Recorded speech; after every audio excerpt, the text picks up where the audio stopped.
Thank you. And thank you for the great Hegel China paper before.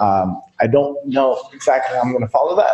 It was really rich and gave a lot to think about. But I will hook up with some of the common themes. And so I teach, my field of research is generally 17th, 18th century philosophy of physics and the history of philosophy in that same period. So this is a bit far from my field, but I stumbled into some documents that were important during the Cultural Revolution, where I found a kind of philosophical debate occurring at the highest sort of echelons of the party, and also within some of the dispersed sort of party organs, newspapers, journals, with debates. And one of the really interesting things about that debate was, this is an aside, outside of Hegel, there was also a kind of debate about the pre-Socratics. So you find a lot of articles discussing Parmenides, discussing atomism, and then also a sort of rediscovery of the philosophy of Mozi, who's one of the four main schools of classical Chinese philosophy, but generally during the Cultural Revolution or the, say, post-communist period, Confucianism was seen as bad, old, feudal, slave-owning philosophy, and Taoism was also seen as kind of bad in another way, right? So it's sort of mystical, religious, superstitious, and such. So Mozi provides this sort of neutral space for all kinds of debates to accrete. And Hegel is another one, which officially gets sanctioned because sort of Hegel is standing behind Marx, and Marx is standing behind Lenin, and Lenin is standing behind Stalin, and Stalin is standing behind Mao. So you have the sort of heads kind of view of what is orthodox philosophy, what's allowed to be talked about. So that's the kind of, so I'm discovering these things. I still have to do a lot more field work in order to complete this project that I have in mind. But I've started doing a little bit of it, sort of scanning publications from this period, roughly 63 to 65, of papers like Guangming Zhibao and Guangming Daily and Hongqi, the Red Flag periodical or Red Flag Review. Anyhow, but I wanted to frame this talk in a different way. So I wanted to start asking whether or not there's such a thing as Chinese philosophy. We already kind of discussed this. So it depends on what we mean by what philosophy is, right? So we can have a kind of nominalist stipulation, right? So we could say philosophy is just whatever we say it is, right? And we can just suspend with all the problems, all the issues, right? At some point, at some point, sort of the period that I generally work on, the 17th century, natural philosophy, which we call today science, which includes physics, biology, chemistry, and all that, was considered philosophy. We don't really consider that philosophy today, right? So we can just say that this is a term that floats around and we use it for different reasons, and let's just not worry about whether or not people really do philosophy or not. That's maybe not an interesting question. We can just stipulate that problem away. We could also think of it more as a natural kind, right? So for the kinds of beings that are sort of basically rational like us, like human beings, and perhaps other extraterrestrial species, or even kind of higher primates, they do something called philosophy, right? And then we can sort of provide other conditions for that. In which case, it becomes really important, right? Because robbing philosophy away from, let's say, higher primates would be sort of rejecting their fundamental rationality, and that would be bad, right? But it doesn't seem like we can really do that with philosophy. I'm not sure, but it seems like maybe the text that the previous speaker mentioned, the text by Van Noorden, and other kind of discussions about whether or not non-Western or philosophical traditions that don't come through Athens are really philosophy. I think some of those debates sort of center around this assumption that philosophy is a natural kind. And I am more comfortable not holding that, right? I rather think of philosophy as an anthropological artifact, and human beings have been doing all kinds of things, some of which they consider philosophy, some of which they don't consider philosophy. But given the way we use language now, given the way in which these words come together and clash and create concrete effects, concrete political, social, intellectual effects, we should sort of maybe attend to the contingencies of the way in which that word has evolved and is structuring our world today. Okay, so coming back to the issue of Chinese philosophy, I mean, I think it's very clear that for a first generation of people constructing what we call Chinese philosophy, again, from this anthropological artifact position that I hold, the history of so-called Chinese philosophy was a problem for those people, right? So if we consider figures like Hu Shi on the bottom and Lu Xun on the top, Lu Xun is a novelist and a prose essayist, but so not sort of academic philosophy in the way we would think. He influenced a lot about how that generation received philosophy and certain kinds of para-philosophy texts, like the sort of existential ish novels of like Dostoevsky and such, right? So for them it was a problem, right? And I think if it is a problem for them, then maybe we should take seriously whether or not there is such a thing as Chinese philosophy. And so Hu Shi wanted to create Chinese philosophy by writing the history of Chinese philosophy. That is to say, by actively taking classical thinkers, right, which may or may not be philosophy, and making them philosophical, by putting them into a philosophical history. And so and of course, this is, not of course, but this is a project that Hu Shi never finished, right? That's another important aspect of this. Hu Shi thought that he would have to really study Buddhism in order to write the second volume of his famous history of Chinese philosophy, and he never actually managed to understand Buddhism well enough to do that, or at least according to his view. And of course, the context of this was the May 4th movement, of which we're celebrating an anniversary this year. And this was a time in which intellectuals really led a certain kind of new revolutionary movement after the Republican era had overthrown the Qing dynastic state. And so within this context, there was a kind of left-right distinction within philosophy, within intellectuals. So Lu Xun is often taken as the key left-wing figure of the May 4th movement, and Hu Shi is taken as the key right-wing thinker, right? And in this context, right-wing just means, kind of quasi-conservative republicanism, right? Okay, so just mention briefly the intellectual context of the Chinese Revolutionary Left.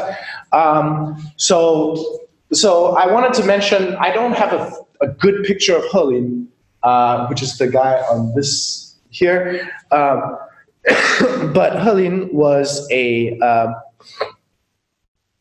key figure of this period, and he's really neither really left nor right, although he probably is more left-wing during the 20s and 30s, where he translated Phenomenology of Spirit, Hegel's Phenomenology of Spirit, into English, and cultivated a whole generation of students who studied Hegel, right? So this was really important for the sort of intellectual context of the Chinese Communist Party. Chen Duxiu, of course, from this guy over here, he was the founder of one of the main founders of the Chinese Communist Party and its first general secretary. So people often think of Mao as being involved in the Communist Party from the beginning. He was kind of, but he was a very minor figure at the time. Mao Zedong becomes the de facto leader of the Chinese Communist Party during the late 20s, when they go on the Long March, right, being chased by Republican forces, the right-wing forces. I also wanted to mention Bajin, the guy up there, who was a anarchist writer and sort of general social intellectual who studied in France and brought anarchists, translated a lot of anarchist works into China. So this was a context already by the sort of late 30s when some of the internal questions and internal debates inside the Chinese left, but also specifically within the Chinese Communist Party, was mediated by intellectual materials that were brought in from the outside. So, so regardless of what kind of debate was happening, there was a kind of appeal to an intellectual tradition in order to justify decisions, policies, visions, what the future of China would be. So if there was no philosophy before this point, there certainly is one now, in the sense that there was this active construction of philosophy. Sorry, I'm just checking the time. Right, all right. So philosophy is an active construction of political and social struggle, bringing materials from the past to construct an uncertain future. This is kind of a fun slogan, I thought.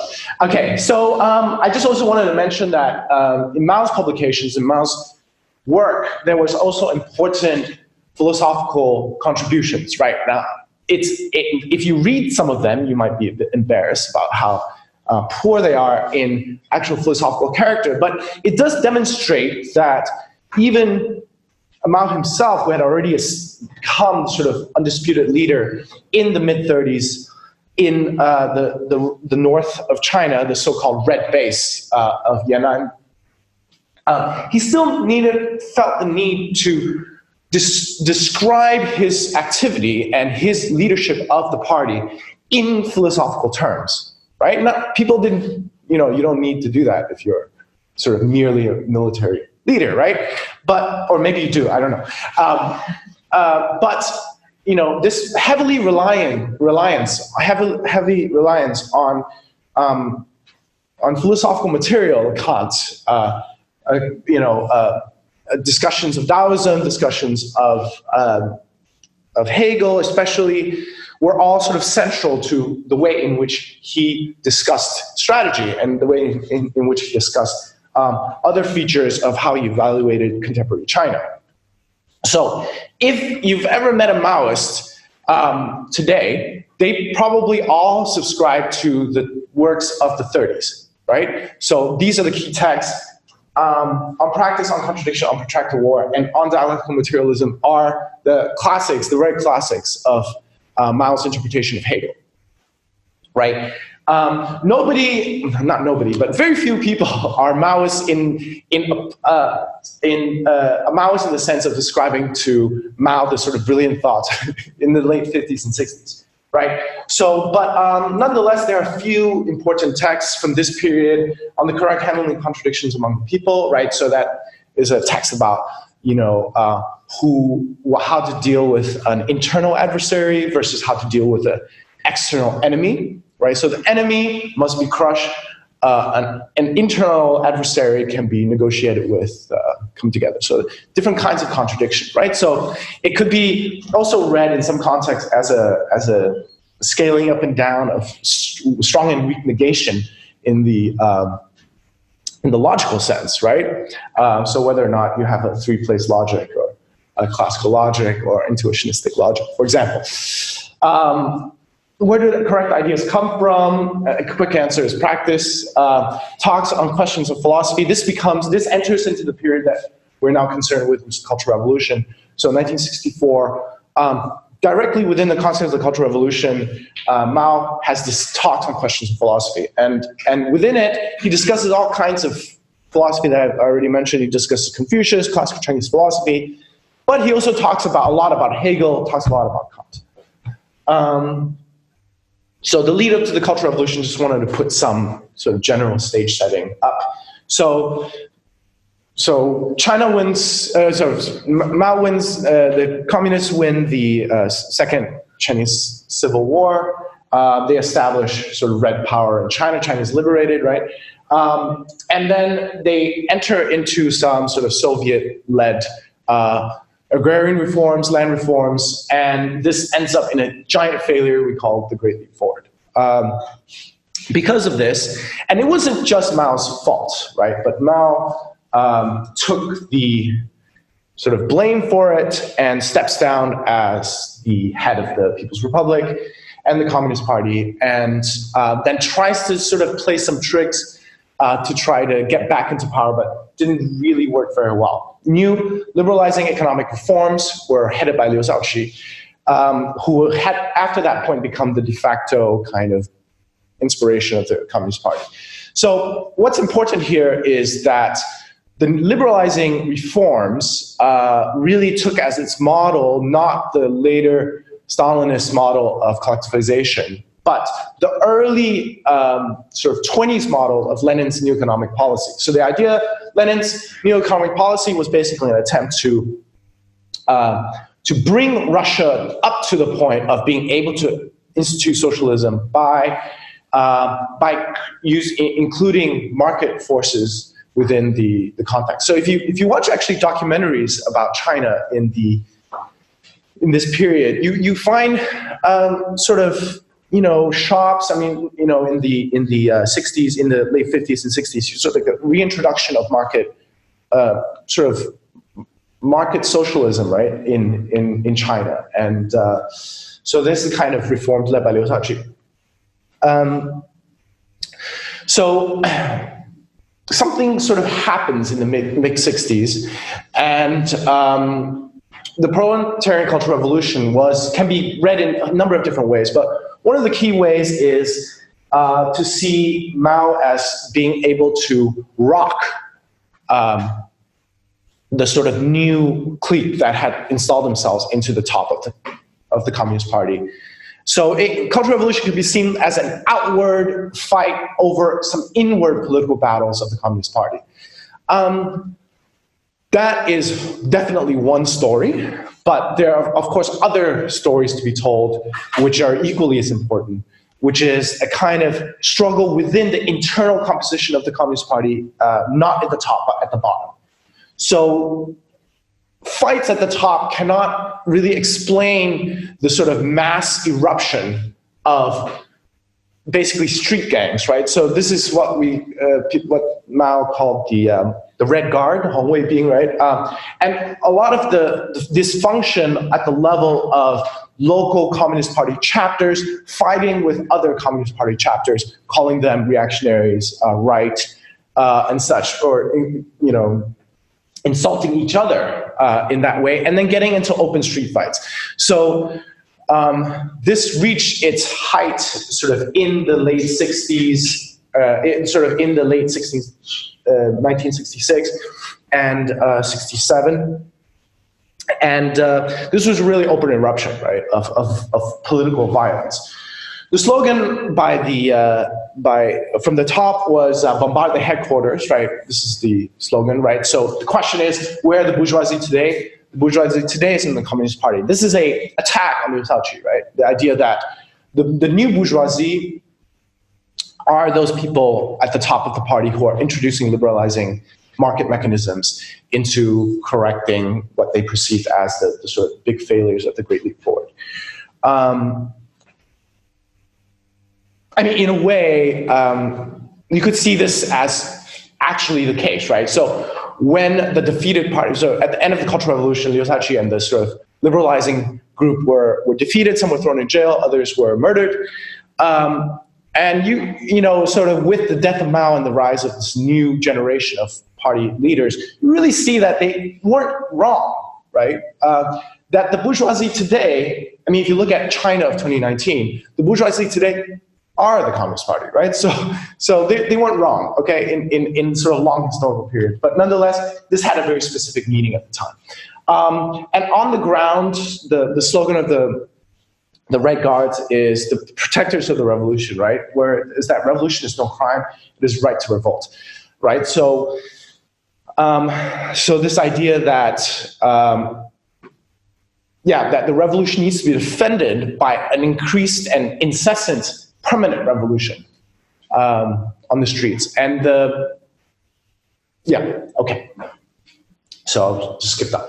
So the history of the Great Proletarian Cultural Revolution is complicated, to say the least. But there are some important documents that have been highlighted also by Western thinkers, like 中国和向何处去, Whither China by Yang Xiaoguang or Yang Xiaokai. He eventually became a famous economist, but during the 60s, he was another intellectual communist street brawler, like his comrades. And particularly heavy fighting was in Hunan province. The shortened term for Hunan 省会无产阶级革命派大联合委员会. Okay, so Hunan Proletarian Revolutionary Faction Alliance Committee, right? This is the kind of like super long name that is common of the time, or in short, 省五联. So the idea is that, so not only did they get into street fights, but they allowed their sort of revolutionary fervor to question the legitimacy of Mao himself, right? And this idea that the revolution had come to the point where not only is the bourgeoisie in the Communist Party, but Mao, who had launched the Cultural Revolution himself, was responsible for the backward and reactionary state, the failure of progressive politics to take hold in China. So of course, then they had to be crushed, and so the 省五联 was dismantled under the orders of Mao himself, right? And the idea is that the Cultural Revolution had, at least in this instance, become too radical.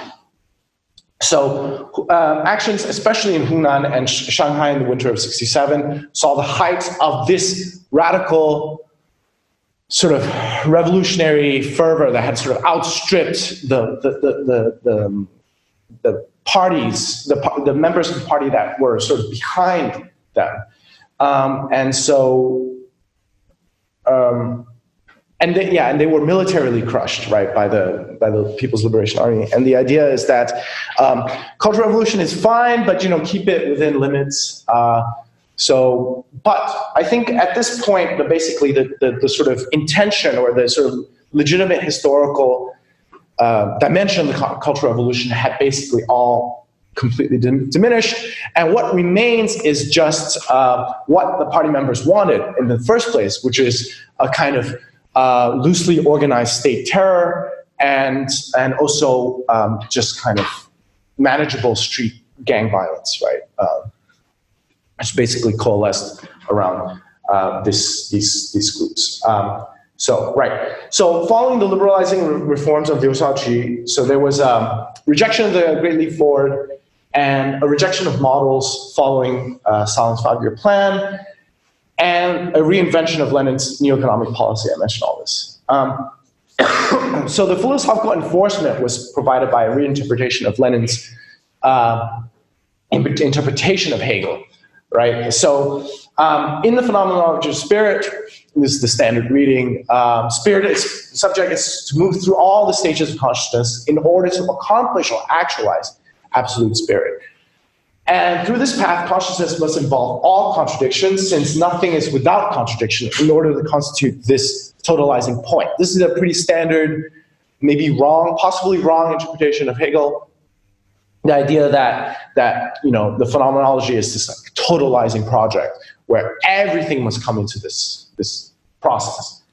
Good. So because of this interpretation, the sort of easy mode of reading Hegel in this way, important contribution by Yang Xianzhen, the important issue of the inclusion of market solution in post-Great Leap Forward economics is intertwined with the interpretation of unity of opposites in Hegelian philosophy. So the fact that absolute spirit is able to hold together contradictory moments in the dialectic was the justification for the inclusion of capitalism or market solutions within a socialist state in order to lead to the withering of the state, right? So it's a really interesting dimension, so that the two opposite contraries unite into one, right, under the aegis of the Communist Party.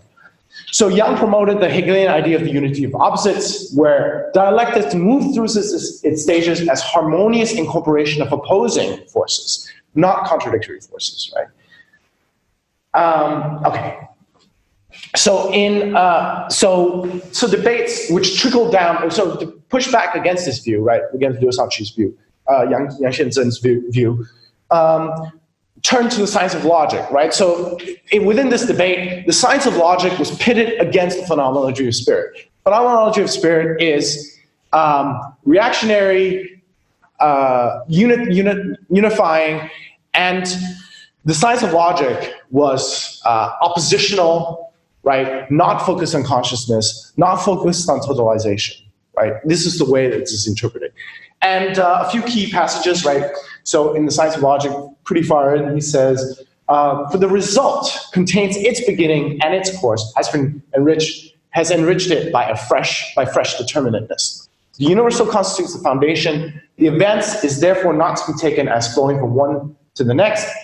In the absolute method, the notion maintains itself in its otherness. So the notion or the concept must, through its process, always be determinate in terms of its opposition, right? So it's not a harmonious flowing towards the total, right? Rather, it's the momentary creation of an opposition which makes that moment the true moment, right? The universal, in its particularization, in judgment and reality, by each stage of its further determination, it raises the entire mass of its preceding content. And by its dialectical advance, it not only does not lose anything or leave anything behind, but carries along with it all that is gained, inwardly enriches and consolidates itself. So there's still this logic of sort of totalization, right? So it carries along all the past history, all of the contradictory moments that lead to that point. But so anyhow, this totalizing read is still available even in the Science of Logic. So the Leninist precedent, if you don't know it, but Lenin before October Revolution spent many years in Switzerland writing and reading Hegel, writing commentaries on Hegel. This is from the conspectus of his reading of the Science of Logic.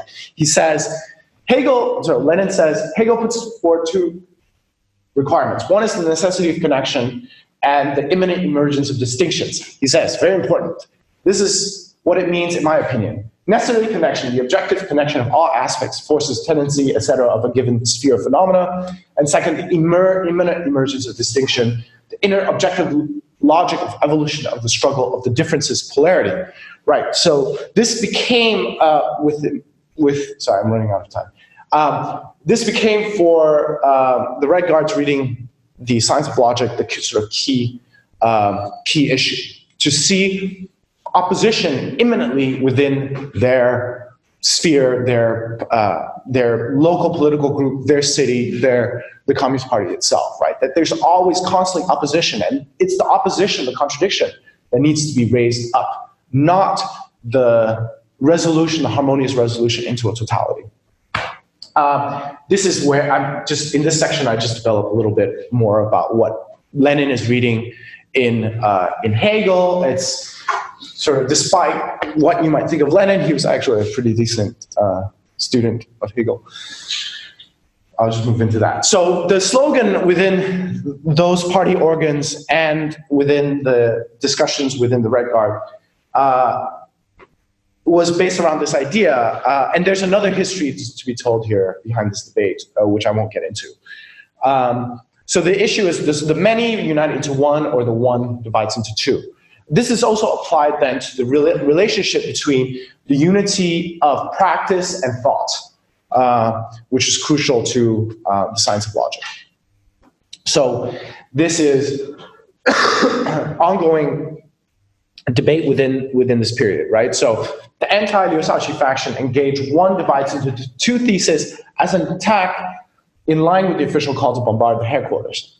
But other thinkers of the Great Proletarian Cultural Revolution decide in favor of the latter for other reasons. So I just wanted to, okay, I'm totally run out of time, but I just mentioned the last few slides. So these two journals really carried out the main part of this debate, right? So the documents that we have mostly are from these journals, and this is this already sort of relatively studied issue of the one divides into two in terms of slogans, but there's a little bit more intellectual work that can be done behind.